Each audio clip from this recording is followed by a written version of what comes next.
Hi hello ನಮಸ್ಕಾರ. Alfred marshal ಅವರ ಜೀವನ ಚರಿತ್ರೆಯನ್ನು ತಿಳಿದುಕೊಳ್ಳೋಣ. ಯಾಕಂದರೆ ಇದು 2026ರ ಕೆಸೆಟ್ನಲ್ಲಿ ಆಲ್ಫ್ರೆಡ್ ಮಾರ್ಷಲ್ ಅವರ ಬಗ್ಗೆ ಒಂದಿಲ್ಲ ಒಂದು ಕ್ವಶನ್ಗಳನ್ನು ನಿಮಗೆ ವೆರಿ ಇಂಪಾರ್ಟೆಂಟ್ ಆಗಿ ಬರ್ತದೆ. ಅವ್ರ ಬಗ್ಗೆ ನಮಗೆ ಗೊತ್ತಿತ್ತಂದ್ರೆ ಸರಿಯಾಗಿ ಆನ್ಸರ್ ಬರೀಬಹುದು.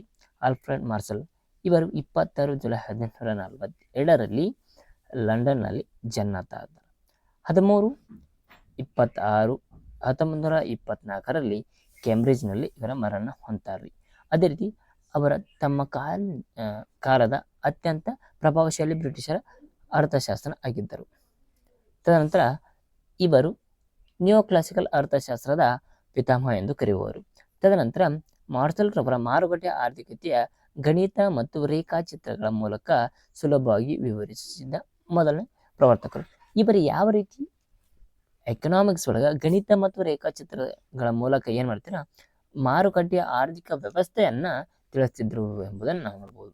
ತದನಂತರ ಅವರ ಪ್ರಮುಖ ಜೀವನದ ಮಾಹಿತಿಯನ್ನು ನೋಡ್ಬೋದು.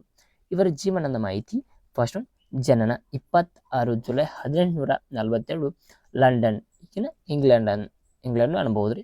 ಲಂಡನ್ದಾಗ ಇವರ ಜನ್ಮ ಆಗ್ತದೆ. ತದನಂತರ ಸೆಕೆಂಡ್ ಶಿಕ್ಷಣ, ಇವರು ಗಣಿತಶಾಸ್ತ್ರದಲ್ಲಿ ಕೇಂಬ್ರಿಡ್ಜ್ ವಿಶ್ವವಿದ್ಯಾಲಯದಿಂದ ಪದವಿಯನ್ನು ಮುಗಿಸಿದ್ದರು. ಎಲ್ರಿ ಶಿಕ್ಷಣ ಎಲ್ಲಿ ಮುಗಿದೈತೆ ಅಂದರೆ ಇವರದು ಗಣಿತಶಾಸ್ತ್ರದಲ್ಲಿ ಕೇಂಬ್ರಿಡ್ಜ್ ವಿಶ್ವವಿದ್ಯಾಲಯ ಪದವಿ ಮುಗ್ತದ. ಇವರ ವೃತ್ತಿ ಕೇಂಬ್ರಿಡ್ಜ್ ವಿಶ್ವವಿದ್ಯಾಲಯ ರಾಜಕೀಯ ಅರ್ಥಶಾಸ್ತ್ರ ಪ್ರಾಧ್ಯಾಪಕರಾಗಿ ಕಾರ್ಯವನ್ನು ನಿರ್ವಹಿಸುತ್ತಾರೆ. ತದನಂತರ ಪ್ರಸಿದ್ಧ ಶಿಷ್ಯರು, ಇವರ ಪ್ರಖ್ಯಾತ ಅರ್ಥಶಾಸ್ತ್ರಜ್ಞರ ಜಾನ್ ಮ್ಯಾನಾರ್ಡ್ ಕೀನ್ಸ್ ಆಗಿರ್ಬೋದು ಮತ್ತು ACP ಇವರು ಶಿಷ್ಯರಾಗಿದ್ದರು. ನಿಧನ 13 ಜುಲೈ 1924ರಂದ ಕೇಂಬ್ರಿಡ್ಜ್ನಲ್ಲಿ ಇವರ ಮರಣ ಆಗ್ತದೆ. ನೆಕ್ಸ್ಟ್ ಒನ್, ಅರ್ಥಶಾಸ್ತ್ರದ ವ್ಯಾಖ್ಯಾನಗಳು ಯಾವ್ಯಾವ ಆಗಿರ್ಬೋದು. ಮಾರ್ಷಲ್ ರವರ ಪ್ರಕಾರ ನೋಡಿದರೆ ಅರ್ಥಶಾಸ್ತ್ರವು ಮಾನವನ ದೈನಂದಿನ ಜೀವನದ ಸಾಮಾನ್ಯ ವ್ಯವಹಾರವನ್ನು ಅಧ್ಯಯನ ಮಾಡುವ ಶಾಸ್ತ್ರವಾಗಿದೆ. ಇವರು ಸಂಪತ್ತಿನಗಿಂತ ಹೆಚ್ಚಾಗಿ ಮಾನವನ ಕಲ್ಯಾಣಕ್ಕೆ ಹೆಚ್ಚಿನ ಆದ್ಯತೆಯನ್ನು ನೀಡ್ತಾರೆ. ಇವರು ಮಾರ್ಷಲ್ ರವರು ಎದಕ್ಕೆ ಹೆಚ್ಚಿನ ಆದ್ಯತೆಯನ್ನು ನೀಡ್ತಾರೆ ಅಂದ್ರೆ ದಿನನಿತ್ಯ ಜೀವನದಲ್ಲಿ ಸಾಮಾನ್ಯವಾಗಿ ದಿನನಿತ್ಯ ವ್ಯವಹಾರವನ್ನು ಅಧ್ಯಯನ ಮಾಡುವ ಶಾಸ್ತ್ರ ಆಗಿತ್ತು ಎಂಬುದನ್ನು ಅರ್ಥಶಾಸ್ತ್ರ ತಿಳಿಸಿದ್ರೆ, ಇವರು ಸಂಪತ್ತಿಗಿಂತ ಹೆಚ್ಚಾಗಿ ಮಾನವನ ಕಲ್ಯಾಣಕ್ಕೆ, ಮಾನವನ ಹೆಚ್ಚಿನ ಆದ್ಯತೆಗೆ ಇವರು ಏನು ಮಾಡ್ತಾರೆ ಅಂದ್ರೆ ವಿಷಯಕ್ಕೆ ಆದ್ಯತೆಯನ್ನು ನೀಡ್ತಿದ್ರು ಎಂಬುದನ್ನು ನೋಡ್ಬೋದು. ಹಾಗೆ ಹಲವಾರು ಕೊಡುಗೆಗಳನ್ನು ಇವರು ಆರ್ಥಿಕ ಸಿದ್ಧಾಂತದಲ್ಲಿ ಕೊಟ್ಟಿದ್ದಾರೆ. Alfred Marshall principle of economics 1890ರಲ್ಲಿ ಈ ಪುಸ್ತಕವನ್ನು ಬರೀತಾರ್ರಿ. ಈ ಪುಸ್ತಕದಲ್ಲಿ ಏನೈತಿ ವಿಷಯ ಅಂದ್ರಿ, ಇವರ ಮಹೋನ್ನತ ಕೃತಿಯಾಗಿದ್ದು ಹಲವು ದಶಕಗಳ ಕಾಲ ಜಗತ್ತಿನಾದ್ಯಂತ ಅರ್ಥಶಾಸ್ತ್ರದ ಪ್ರಮುಖ ಪಠ್ಯ ಪುಸ್ತಕವಾಗಿತ್ತು.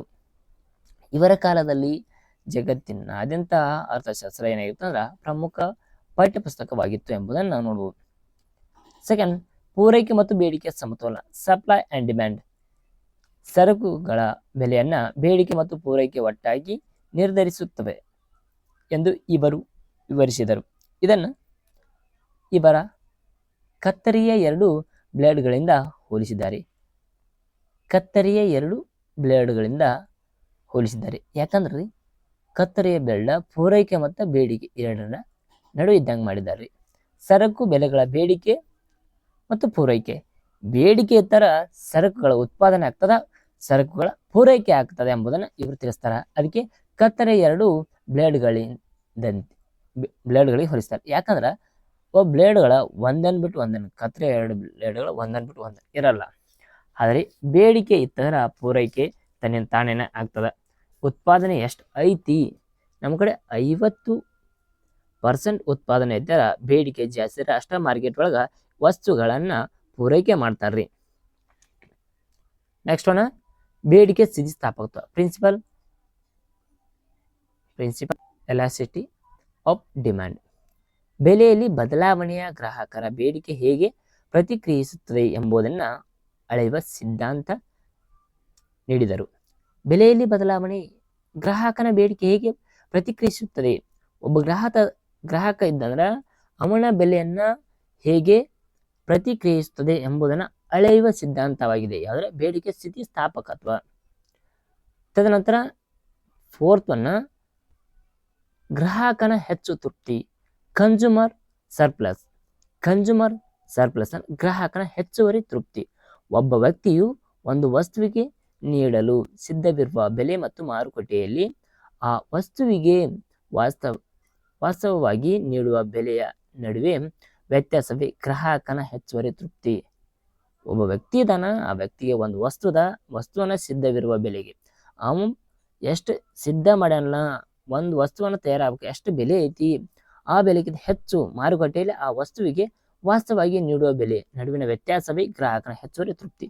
ಅವ ಎಷ್ಟು ದುಡಿತಾನ, ಈ ಒಂದು ವಸ್ತುವನ್ನು ತಯಾರು ಮಾಡಕ ಎಷ್ಟು ಅಮೌಂಟ್ ಬೇಕಲ್ಲ, ಒಂದು ಬುಟ್ಟಿ ತಯಾರು ಮಾಡ್ತಾನಂದ್ರ ಈ ಬುಟ್ಟಿ ತಯಾರು ಮಾಡಕ್ಕೆ ಎಷ್ಟು ಅಮೌಂಟ್ ಬೇಕಲ್ಲ, ಅದಕ್ಕೆ ತನು ₹2 ಅಥವಾ ಅದಕ್ಕಿಂತ ನಡುವಿನ ವ್ಯತ್ಯಾಸ ಸ್ವಲ್ಪ ಜಾಸ್ತಿ ಹೋದ್ರೆ ಅವಾಗೇನ ಗ್ರಾಹಕನಿಗೆ ತೃಪ್ತಿ ಆಕತಿ.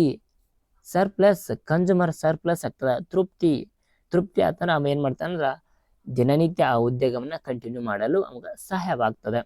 ಅದೇ ರೀತಿ ಅಂದ್ರೆ ಕನ್ಸ್ಯೂಮರ್ ಸರ್ಪ್ಲಸ್ ಅತ್ಯಂತ ಗ್ರಾಹಕ ಹೆಚ್ಚುವರಿ ತೃಪ್ತಿ. ನೆಕ್ಸ್ಟ್ ಒಂದು ಕಾಲಾವಧಿಯ ವಿಶ್ಲೇಷಣೆ, ರೋಲ್ ಆಫ್ ಟೈಮ್.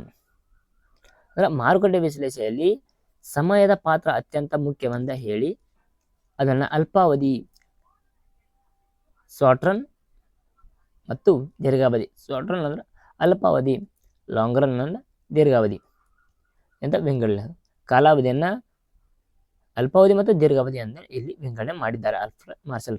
ಅದೇ ರೀತಿ ನಮ್ಮ ಚಾನಲ್ ಇನ್ನು ಯಾರು ಸಬ್ಸ್ಕ್ರೈಬ್ ಮಾಡಿಲ್ಲ ಹಾಗೆ ಸಬ್ಸ್ಕ್ರೈಬ್ ಮಾಡಿರಿ. ಇಲ್ಲಿ ನಿಮ್ಗೆ ಇಂಗ್ಲೀಷ್ ಮೀಡಿಯಮ್ ಅದೇ ನೋಡ್ಕೊರಿ, same to same Kannada medium ಏನಿರುತ್ತೆ ಅದೇ ಇರ್ತದೆ ನೋಡ್ಕೊರಿ. ಕನ್ನಡ ಮೀಡಿಯಮ್ ನೋಡ್ರಿ, ಇಂಗ್ಲೀಷ್ ಮೀಡಿಯಮ್ ನೋಡ್ರಿ. Key persons and career highlights ಅದಾವ ಎಲ್ಲ ಅನ್ನೋದವ್ರಿ.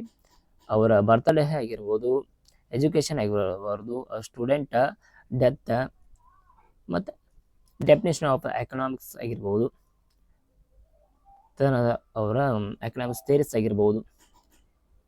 ಇವರು ಎಷ್ಟಂದರೆ 5 ಥಿಯರೀಸನ್ನು ಬರೆದಿದ್ದಾರೆ. 5 ಥಿಯರೀಸನ್ನು ನಾವು ಕರೆಕ್ಟಾಗಿ ನೋಡ್ಕೊರಿ. ಇಂಗ್ಲೀಷ್ ಮೀಡಿಯಮ್ ಅದ, ಕನ್ನಡ ಮೀಡಿಯಮ್ ಅದ.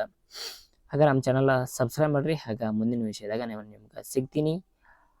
Thank you all.